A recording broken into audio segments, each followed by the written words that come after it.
Hi everybody, welcome back to my channel. My name is Mary Jane and this is MJ Money Matters. Here in this space I show you how I use the zero-based budgeting method to control and maintain a simplified money life. If that sounds like content that you are interested in, I would love it if you would hit the subscribe button, hit the notification bell, and stick around for more. Hi everybody, if you hear the humming of an engine, it's the power washing happening right now outside on my garage, which I'm super excited about. This is my budgeting for the week. We are in the second week of August. So school will be starting back soon, so my second income will kick in again. It's been a lovely summer as far as getting some stuff done around the house and doing these little projects that I've really wanted to do but didn't have the time. However, I am excited about bumping up my weekly pay because it's a lean summer for sure. It was not a hot girl summer, it was a lean summer. But nevertheless, I've tried to stay ahead of everything, and that is evident here by all these things that are due this week that are already prepaid and pre-stuffed. If I have them listed as prepaid, they haven't like gone through yet, but they're all there waiting. Yay. And yeah, so I am pretty thrilled to have at least amassed an estimated $375 because, you know, working in fine dining, working as a waiter at all is so up and down, so unpredictable. This is of course before I get my paycheck, and as a waiter, you know, my hourly rate might exceed my tax obligations, or it may not. So this is why it's an estimated budget, because it's not based on the hours that I work. Like some people, it's based on my tips versus my tax obligation. Now I will say that things are going to change in Michigan. It was recently passed in our state that our hourly wage is going to go up significantly. So right now we make $3.83, I believe, or $3.85 an hour. That's $3.85 an hour, yes. And it just went through that it's going to go up to $10 at the beginning of the year. So I'm assuming that's going to be January 1. Don't quote me on that, but that's my understanding. And I do think that that's going to harm servers. So please don't get me wrong.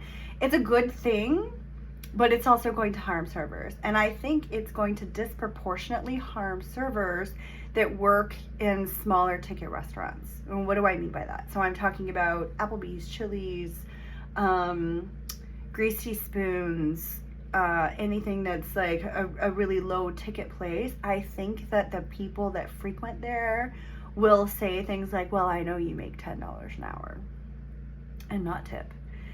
And that's incredibly unfortunate, because I think you could see, like, I work very, very hard and I literally live on tips. And there are many times where I've lost $100, $150 in a week that I thought I was getting from credit card tips that I didn't, because it actually had to go to taxes. So this idea of like, oh my gosh, you guys make so much money, it's just not true. It's a misnomer. It's a misunderstanding. It's not accurate. And so I don't know that will harm me where I'm at. I think, you know, it's a different demographic. It's people going out for, you know, anniversary dinners, it's corporate dining, you know, stuff like that. So I don't think it will harm me as much in my current role. But I am fearful for what that will do for people who, you know, work at the International House of Pancakes. And not that there's anything wrong with it. I would do that. Absolutely. I've actually like joked that I'll go work at Big Boy. I love Big Boy. I adore Big Boy. Like, why wouldn't I work there? Sometimes like high turnover, turn and burn, you could make more money than what I make, you know? So this idea of like, oh, you do wine service and you know, white dining cloth atmosphere. Okay, but if you only have 3 tables for the night, you know, are you really coming out ahead? It just depends. It's a gamble, and that's what it is. It's a gamble. So this week I have all of these lovely things due. My internet was prepaid. My Mint, so this one I'm actually paying. So I pay it every 3 months, and it's going to be, yeah, it's coming up. And what they do is they send me a little text message and it's like, yo, your bill is due in 2 days. And then when I get the text message, I just put it in the account, magically comes out, and I'm good for another 3 months. But you notice that I stuff my envelope every month, and so it's not a big deal whenever the payment actually does go through. On Power Wash, it's literally right by the door waiting for the guy. He's working right now.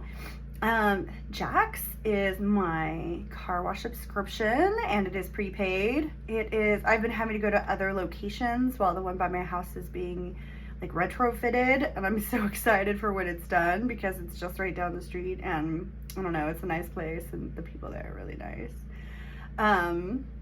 Why is that important? Why is it important to have a car wash? Well, I will say up here in Snowland, it's really, really important in the winter. In the summer, I just like to get my car washed.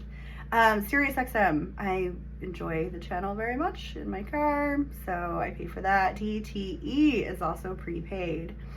It can be very stressful when you don't have a budget, and especially if you're not cash stuffing and you're like, oh my god, all of these things are due, how am I going to pay them? And well, like almost half of it is already taken care of, so that's part of it. And you know, this idea of, you know, coming from artist life and being a performer and everything, when you're so paycheck to paycheck, I'm trying very hard to cycle myself out of that. And so that's what I'm doing here. So the car is going to be due, and so starting with the $735, it's going to be $265 of that. I have met the halfway mark. I got the notification this morning, so I am 100% on time, 100% on my loan, and I'm officially halfway through getting that sucker paid off. So yay. I know I've said this a couple of times, but I really do hope that's my very last car loan, and that from here on out everything is purchased in cash. You can never say never, because things do happen. And I was set back yesterday when I got a flat tire. I drove through a construction zone and then my tire didn't. You know? So I had the warranty with Discount Tire, and I go there and I'm like, it's gonna be fine. And they're like, well, you have the warranty on this particular tire, but we don't have that one in stock. And so the only one that we have that's close to what will fit on your car is, you know, $150 more. So, okay, I shell out $150. Well, guess what? They were like, well, the computer showed that we had that one in stock, but we don't. So the next section we have is $500. And I just looked at him and I'm just like, no, I'm not paying that. And I need a tire, and I'm not paying it. I've already paid you the $150, plus I have the warranty on the tire from it was totally fine 20 minutes ago kind of thing.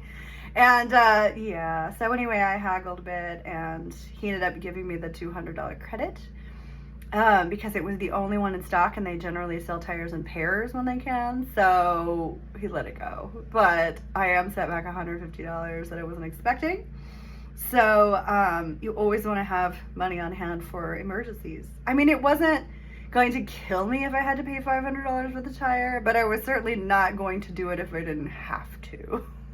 So, you know, I didn't even do a Karen, I need to see your manager. He just went and got him.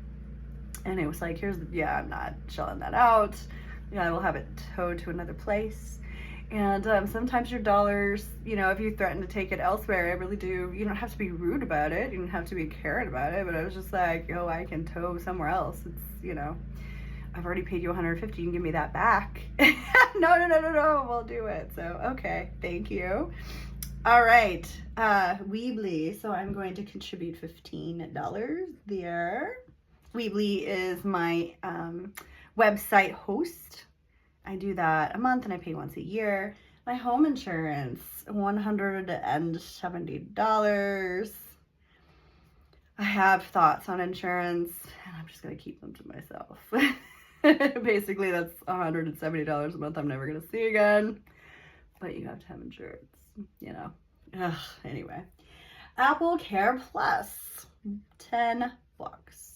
Another insurance, another $10 I'll never see again. But it is important just in case.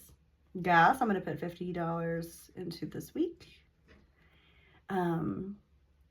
My tip bank, I'm putting at 35. I might need more, but I think I've mentioned this before. If I get cash, I tend to not take all of it. I tend to put it back into my tip bank. So hopefully, I'm about to go to work now, so hopefully I'll make a little bit there.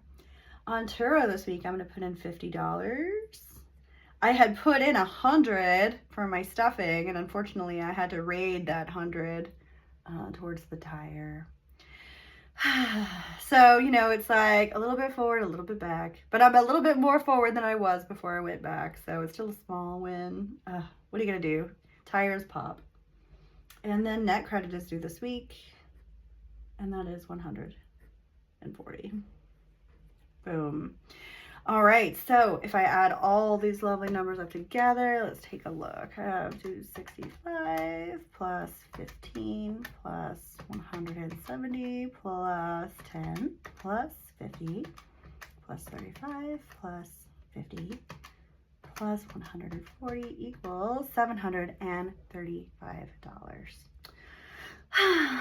And you know, when I get cash, that's what I use to go to the grocery store. That's what I use to buy myself little fun things, little tiny things here and there if I want. But mostly I'm pretty motivated to put money into my Turo little savings box that I got from Lux Design. So I'm not really spending money I don't need to spend. I feel pretty focused on my goal, super excited about my garage getting started, and I'm about to do some sweat equity. I'm about to go paint that sucker myself. So anyway, I hope everybody have a great week, and I'll see you at the end of it for the stuffing, and have a great day.